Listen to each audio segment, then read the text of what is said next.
Hi, my name is Melody Coker, and I chose to research a wellness practitioner for my career project. A wellness practitioner is similar to that of a life coach or health education specialist. They are therapists without the schooling and the credentials, and because of this, they make an average of $38,000 to $50,000 a year with the same job responsibilities as a therapist. It's basically a motivational people person that's going to be there for their client individually and will document and follow up and observe just like a therapist, but it's not a therapist. Job responsibilities are listed as documentation, also creating an online presence. That's what my interviewee mentioned. And speaking of my interviewee, I chose to interview Miss Donna Futrell, the co-owner of the Well of Roswell, located in Roswell, Georgia. She is a licensed yoga instructor and a licensed polarity therapist, which is the reason why I sought her out, because I believe in body work, energy movement.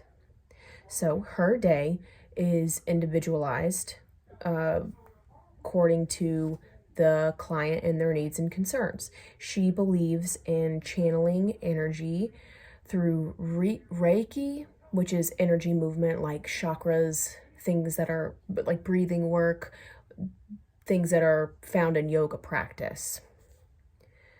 She told me her typical day includes online work. She is the co-owner, so she's in charge of the internet presence through media and event planning.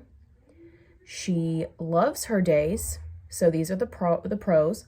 The pros of being a wellness practitioner include individualized approaches, which is, in her opinion, the best way to heal, to focus, and working one-on-one with people and being able to use these skills. She believes in crystals and oils and things of that nature, so she can use them if the client is open to that. The con to this job is people not being educated on the holistic Western approach to medicine, which includes yoga, which includes reflexology, which includes polarity therapy.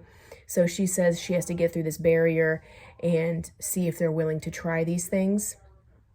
Another downfall is the codependency thing or burnout that happens with therapy sessions. The transference, I think it's transference, whenever the clients are putting stuff on you, or vice versa, like the therapist to the client. So she says she has a benefit to her job because she has a very supportive group of coworkers that encourages self-care, that encourages dumping, unloading, after the day. And because they're all unconventional holistic healers, they are there for each other. The settings would include private practice, schools, hospitals, really anywhere. There's really no limitation on this job. The projected growth is pretty minimal. It says for a health education specialist, which is, like I mentioned, the same as a wellness practitioner, it's only expected to grow 12% between now and 2031. The salary I mentioned is on average probably really $40,000, $38,000, but it gets higher depending on your level of education, like any other job. Lastly, career testing. I scored an SAI, which is a social, artistic, and investigative person for my Holland score. Each category is heavily influenced psychologically. Social, artistic, and investigative all include science-based research, artsy-fartsy, theater, and creative capabilities.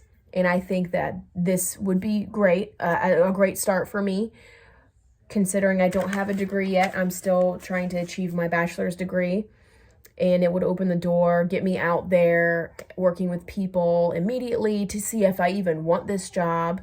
But I believe in a whole, total, circumferential approach to human nature. I'm a people person, and with my Holland score, I could use that to support my decision to do this because it reinforced it for me. I'm like, oh, yeah, I am social. I'm very social. I'm a talker. I love to be around people. I love to document. That's the science part. And then I'm creative. I have a pretty big imagination, which explains my desire to study polarity therapy and use reflexology in my care. So, thank you for watching.